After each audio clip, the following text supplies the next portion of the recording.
espartilho é uma das peças mais polêmicas da história da moda. E grande parte do que as pessoas sabem sobre ele é graças a filmes e séries de época. Mas isso traz um problema imenso pra gente, porque muitas dessas produções usam o espartilho da maneira errada ou até modelos que não são da época que está sendo representada. E hoje a gente vai bater um papo rapidinho sobre quais eram as funções do espartilho e falar um pouquinho muito rapidamente sobre como é que ele foi mudando de formato ao longo dos séculos. Meu nome é Pauline Kisner, eu sou historiadora da indumentária e recriadora histórica e você está no canal da Modista do Desterro.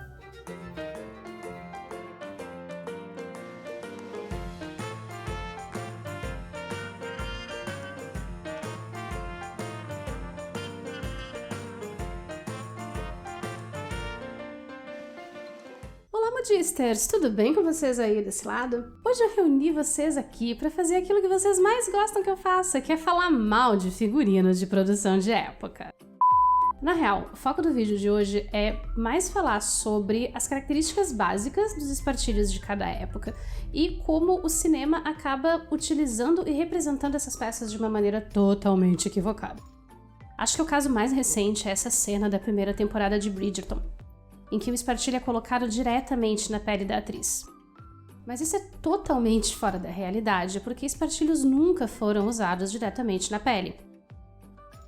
Mas Bridgerton não é nem de longe o único, muito menos o pior caso, de produções de época que fizeram caquinha nesse sentido.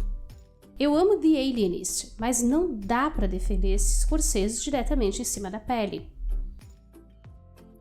O Método Perigoso é um filme incrível e a Keira Knightley serviu demais, mas também não dá pra defender essa ceninha dela sem chemise. Um outro problema frequente é como a tortura dos espartilhos é, casualmente, jogada nas entrevistas com atrizes de produções de época, usando essa polêmica como forma de aumentar a divulgação na base da indignação do público. E não, eu não tô dizendo que, nossa, espartilhos são incríveis e agora eu vou lá queimar todos os meus sutiãs em praça pública e vou passar o resto da minha vida usando espartilho. Nope. Espartilhos são peças que precisam ser produzidas sob medida. E você submeter uma atriz a ficar usando uma peça dessas de forma errada, que não tenha sido feita pro corpo dela, é basicamente, pra fazer uma analogia muito ruim, é você passar uma noite inteira num baile de formatura com um sapato que não é do seu tamanho, que ele tá machucando seu pé, tá te causando bolhas, tá te causando calos e você não pode tirar.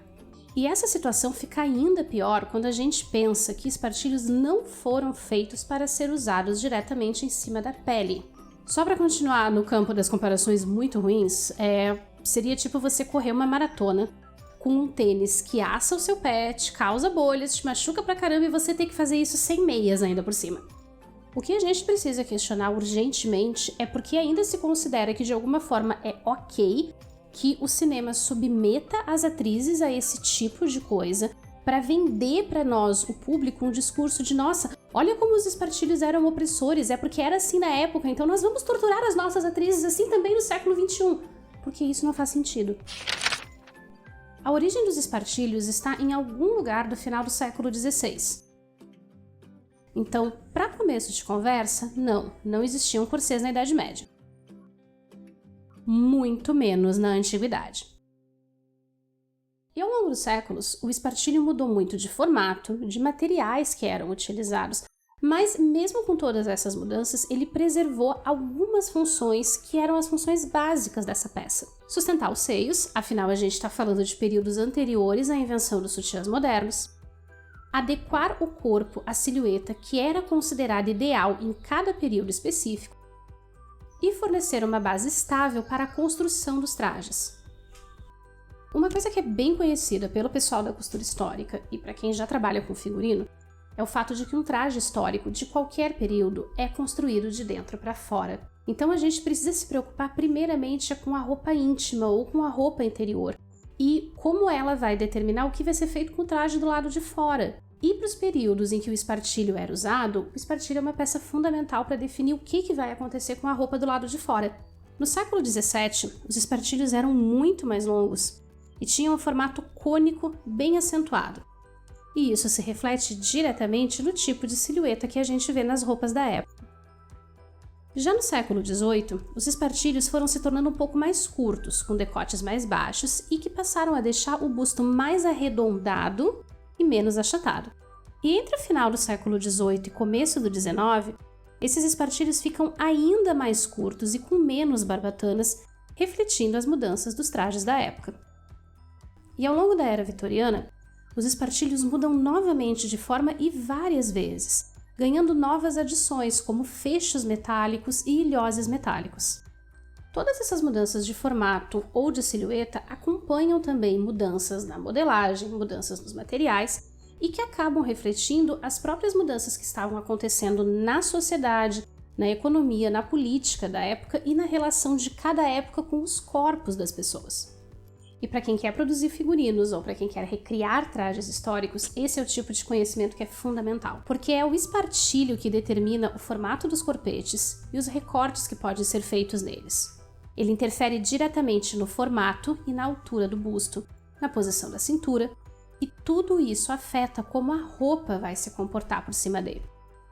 E ainda tem uma outra questão aqui que está ligada diretamente com aquele ponto do conforto que a gente mencionou anteriormente. O espartilho ajuda a distribuir melhor o peso das saias ao redor do corpo e boa parte do peso é transferido pro espartilho e não pro corpo, o que torna o uso prolongado dessas peças muito mais confortável. Ah, Pauline, mas eu não tenho grana para pagar 500 ou 600 taoquis no corset. Tem problema de eu comprar aquele da China? Se você não vai usar por muito tempo, tipo umas 4 ou 5 horas, no máximo, os corcelês da China não são exatamente um problema. O que vai acontecer é que à medida em que o seu tempo de uso for aumentando, você vai sentir sim um desconforto na região do busto e um desconforto na região dos seus quadris, porque essas peças são produzidas com um padrão de modelagem para corpos do leste asiático e que absolutamente não se encaixam para o tipo de corpo que a gente encontra aqui no Brasil. E eles são totalmente contraindicados para você meter uma atriz dentro deles por tipo uma diária de 12 horas de filmagem. Porque a sua atriz vai terminar o dia com uma dor terrível na lombar, na coluna, e a sensação de que cada perna tá pesando meia tonelada. Experiência própria.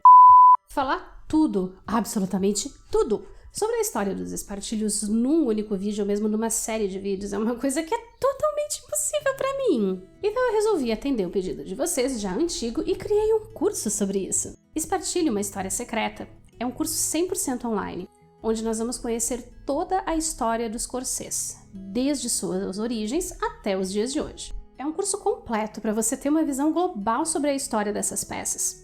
Como é que a modelagem dela foi mudando ao longo do tempo, como ele se relaciona diretamente com as variações de silhueta de cada período, quais materiais eram utilizados, como é que era a experiência das mulheres que usavam essas peças e o que aconteceu para que o espartilho fosse alçado à condição de maior vilão da história da moda.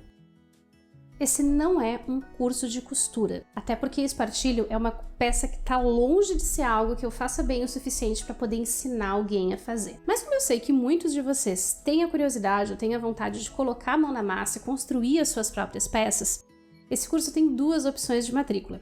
Uma opção que é apenas o curso e uma segunda opção que é o curso mais um molde histórico importado em PDF com vários tamanhos diferentes para você baixar e imprimir na sua casa para trabalhar.